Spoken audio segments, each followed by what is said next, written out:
Trademark और copyright ये दो ऐसे टर्मिनोलॉजी हैं जो हम काफ़ी समय से सुनते आ रहे हैं, पढ़ते आ रहे हैं और बेसिक नॉलेज हम सबको है। बट जब हम यही ट्रेडमार्क और कॉपीराइट साइबर लॉ में पढ़ते हैं, साइबर स्पेस के संबंध में, तो ये थोड़ा अलग हो जाता है, थोड़ा क्या बिल्कुल ही अलग हो जाता है। Hello students, welcome back to my class. और अब तक आप समझ गए होंगे कि आज का पेपर है ट्रेडमार्क लॉ और कॉपीराइट एक्ट, वो भी जब हम साइबर लॉ में पढ़ेंगे तो सबसे पहले ट्रेडमार्क होता क्या है। तो ट्रेडमार्क, जैसे आप प्रोडक्ट कोई खरीदते हो तो उस प्रोडक्ट का जो, जैसे एवरेस्ट का मसाला खरीद रहे हो या फिर मारी गोल्ड का बिस्किट खरीद रहे हो या फिर ओप्पो का फ़ोन खरीद रहे हो, तो ये जो ओप्पो है, मारी गोल्ड है, एवरेस्ट है, उनका अपना एक ट्रेडमार्क है जो उन्होंने रजिस्टर कराया है और उनका जो प्रोडक्ट है वो अपने ही नाम पे बेच सकते हैं। अगर कोई और बेचता है उस प्रोडक्ट का नाम का, ट्रेडमार्क का यूज़ करके, तो वो क्या होगा, ट्रेडमार्क का वो होगा, उल्लंघन होगा।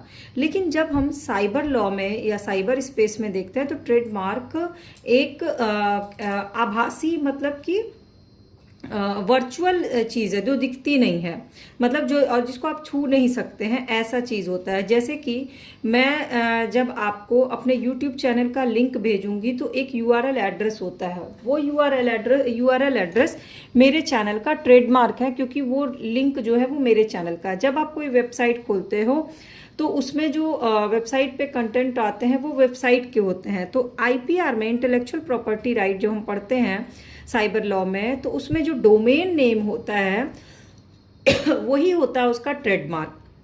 अब जैसे डोमेन नेम, क्या आपने जीमेल पे कोई आईडी बनाई तो आपका आईडी जो है, आईडी का डोमेन नेम क्या होगा, जीमेल होगा। याहू पे बनाओगे तो याहू होगा। तो आपके जीमेल से अगर कोई भी चीज़ें लीक होती है तो रिस्पॉन्सिबल कौन होगा, जीमेल वाला। जीमेल एक कंपनी है, नॉट मेल, ठीक है। अब जिसमें प्रमुख तरीके जिसके माध्यम से इन विवादों का निपटारा किया जाता है, अब ट्रेडमार्क लॉ के तहत जो विवाद होते हैं उनका निपटारा कैसे होता है, तो सबसे पहले अंतर्राष्ट्रीय स्तर पर UDRP प्रक्रिया है। लेकिन देखो, कोई भी विवाद का निपटारा तब हो पाएगा जब आपके URL का, आपके डोमेन का रजिस्ट्रेशन हुआ होगा, अगर आपने ट्रेडमार्क लिया होगा। ऐसे अगर आपके पास नहीं है रजिस्ट्रेशन तो फिर कोई भी विवाद का निपटारा नहीं हो सकता है, किसी भी चीज़ के लिए ये कंपल्सरी है। तो अंतर्राष्ट्रीय स्तर पर जब UDRP प्रक्रिया है, uniform domain name dispute resolution policy, क्या है, uniform domain name dispute resolution policy. जैसे .com, .net, org, जब आप कोई आईडी भी बनाते हो ना तो आपसे पूछता है, आप अपना आईडी का नाम रखिए, फिर आप 3-4 ऑप्शंस आपको देता है कि ये नाम अवेलेबल हैं, मतलब कि बाकी नाम क्या है, ऑलरेडी किसी ने ट्रेडमार्क उस नाम से ले रखा है, तो आप अपने अकॉर्डिंग अपना ट्रेडमार्क जो है वो रजिस्टर्ड कराते हो। तो किसके द्वारा निपटाया जाता है, कौन सी संस्था है, WIPO द्वारा निपटाया जाता है। अब विवाद के सफल दावे के लिए 3 शर्त होनी चाहिए। एक तो आपके डोमेन का नाम होना चाहिए, दूसरा आपका डोमेन नाम जो है वो पंजीकृत किया हुआ हो किसी व्यक्ति के नाम पे, और डोमेन नाम दुर्भाग्यपूर्ण तरीके से पंजीकृत है अगर, तो शिकायतकर्ता तीनों शर्त सिद्ध कर देता है तो डोमेन नाम रद्द हो सकता है। सपोज दैट कि कोई एक चैनल है, लिंकिंग लॉ मान लीजिए, अनअकैडमी मान लीजिए। अब अनअकैडमी का के नाम पे थोड़ा सा एक कोई हल्का सा चेंजेस करके कोई और भी उस नाम से चैनल चला रहा है कि चलो इसी बहाने मेरे चैनल पे अनअकैडमी में लोग पढ़ने आ जाएंगे, तो जिसके नाम पे पंजीकरण है वो व्यक्ति जो है ट्रेडमार्क लॉ के खिलाफ यहाँ पर दायर कर सकता है, अपील कर सकता है शिकायतकर्ता को। लेकिन ये 3 शर्त पूरी करनी होगी अनअकैडमी वालों को कि उनका डोमेन नाम रजिस्टर्ड और कोई व्यक्ति उनको डोमेन नाम को क्या कर रहा है, मिसयूज कर रहा है, तो वो जो दूसरा व्यक्ति जो डोमेन नाम को यूज कर रहा है उसका डोमेन नाम रद्द हो जाएगा। दूसरा है व्यापार चिन्ह के उल्लंघन का मुकदमा। हर किसी का एक व्यापार चिन्ह होता है, ट्रेडमार्क जो होता है उसी को बोलते हैं व्यापार चिन्ह। उसका न्यायिक दृष्टिकोण क्या है कि भारतीय न्यायालय ने स्थापित किया कि डोमेन का नाम एक व्यापार चिन्ह की तरह ही काम करता है। जैसे मेरे डोमेन का नाम है करछी से कलम तक, वही मेरा व्यापार चिन्ह है। उसी तरह से ऑनलाइन जो भी ट्रेड करते हैं, चाहे फ्लिपकार्ट वाले कर रहे हैं, अमेजोन वाले कर रहे हैं, सबका एक आइकन है, सबका एक डोमेन का नाम है, वो उनका, वही उनका क्या है, ट्रेडमार्क है। इसके बाद राष्ट्रीय डोमेन विवाद समाधान नीति भी बनाई गई। भारत के लिए जो समाधान नीति है वो .in में डोमेन नाम में है। गवर्नमेंट की जो साइट है वो क्या है, .gov है। फिर है अन्य प्रशासनिक और स्वैच्छिक उपाय कौन से हैं? तो एक तो बातचीत और समझौता सबसे बेस्ट उपाय, सबसे पहला उपाय यही कोशिश की जाती है कि जिसने भी आपके डोमेन नाम का या ट्रेडमार्क का गलत यूज़ किया उससे बातचीत करके उससे समझौता कर लें ताकि तेज़ी से काम निपट जाए। कई बार इंस्टाग्राम पे यही होता है, तो लोग आपस में समझौता करके और सस्ते तरीके से ये चीज़ें निपट जाए।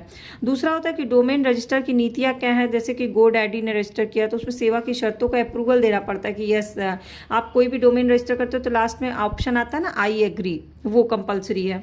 तो निष्कर्ष ये निकलता है कि ये जो ट्रेडमार्क लॉ है ये बहुस्तरीय प्रक्रिया, हर लेवल पे इसमें दिए हुए हैं नियम, ये सुनिश्चित करता है कि एक व्यापार चिन्ह धारक के ऑनलाइन और ऑफलाइन अधिकार सुरक्षित रहें।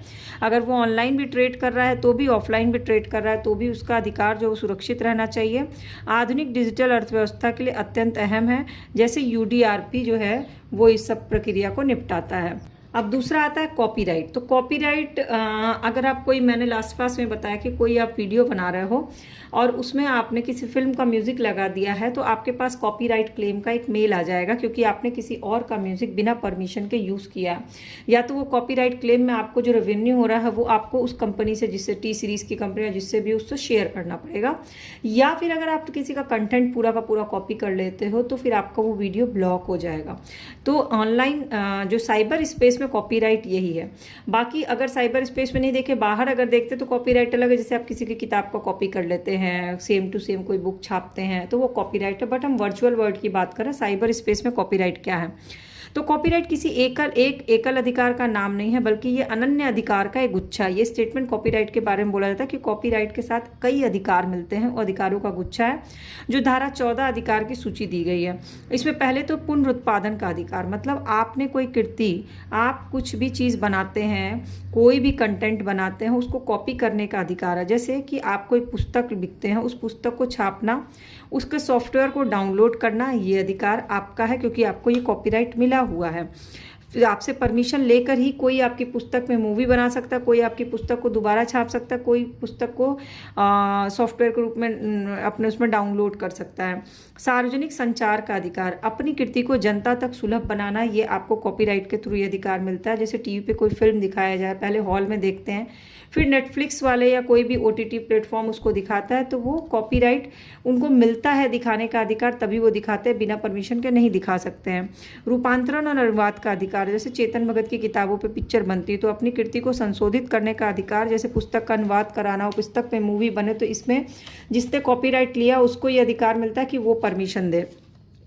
वितरण का अधिकार, प्रथम बिक्री सिद्धांत के तहत पुनर्विक्रय पे मालिक का अधिकार समाप्त हो जाएगा। अगर कोई ड्राइंग, आपने पेंटिंग बनाई है, ओरिजिनल पेंटिंग आपने बेची, लेकिन उसका फोटोकॉपी भी बेच रहा है कोई, तो आपसे अगर परमिशन लेके बेचा तो आप पर पुनर्विक्रय का अधिकार आपका समाप्त हो जाएगा। प्रदर्शन का अधिकार, ये मालिक की अपनी कृति के सार्वजनिक मंच पर प्रस्तुत करने का अधिकार है। अगर जिसने भी कोई भी चीज़ बनाई है उसको पब्लिक प्लेटफॉर्म पे उसको प्रस्तुत कर सकता है, चाहे वो फेसबुक हो, सोशल मीडिया हो, यूट्यूब हो, किसी पे भी, ये उसका आपका अपना अधिकार है कि आपको उसको पब्लिक करना है या प्राइवेट करना है। पितृत्व का अधिकार, रचनाकार के रूप में पहचान पाने का अधिकार आपका होगा। अगर आपने सबसे पहले कोई भी वीडियो कंटेंट, ऑडियो कंटेंट कुछ भी बनाया तो सबसे पहला राइट उस पर किसका होगा? आपका होगा। अखंडता का अधिकार, संशोधन से आपत्ति करने का, अगर आप नहीं चाहते हैं कि आपकी वीडियो को, आपके कंटेंट को छोटे छोटे टुकड़ों में क्रॉप करके उसके शॉर्ट्स बनाए जाए या कुछ भी किया जाए, तो ये राइट भी कॉपीराइट के थ्रू आपको मिला हुआ है। तो निष्कर्ष ये है कि कॉपीराइट अविभाज्य संपत्ति नहीं है, बल्कि एक समावेशी व्यवस्था है जिसमें विभिन्न प्रकार के आर्थिक और नैतिक अधिकार एक साथ बंधे होते हैं। अधिकारों का गुच्छा रचनाकार को अपनी रचना के लिए पूर्ण कानूनी अधिकार देता है, प्रभुत्व देता है कि वो अपनी रचना को किस तरह से यूज कर सकता है, संशोधित कर सकता है, किसी को उसको डाउनलोड करने का अधिकार दे सकता है, किसी को उस मूवी बनाने का अधिकार दे सकता है, उसका पुनर्विक्रय फोटोकॉपी करवा के करा सकता है। ये सारे अधिकार किसको? जिसको कॉपीराइट, जिसका वो कंटेंट है। ये हम पढ़ते हैं इंटेलेक्चुअल प्रॉपर्टी राइट के तहत, जो हमने आपको पिछली क्लास में बताया। अब भी आपको कोई डाउट, कोई क्वेश्चन रह गया होगा तो प्लीज़ मुझसे ज़रूर पूछिएगा। और चैनल पे सारी क्लासेस अपलोड है, एक बार ज़रूर देखिएगा और अच्छी लगी तो सब्सक्राइब या फॉलो बटन को क्लिक कर लीजिएगा।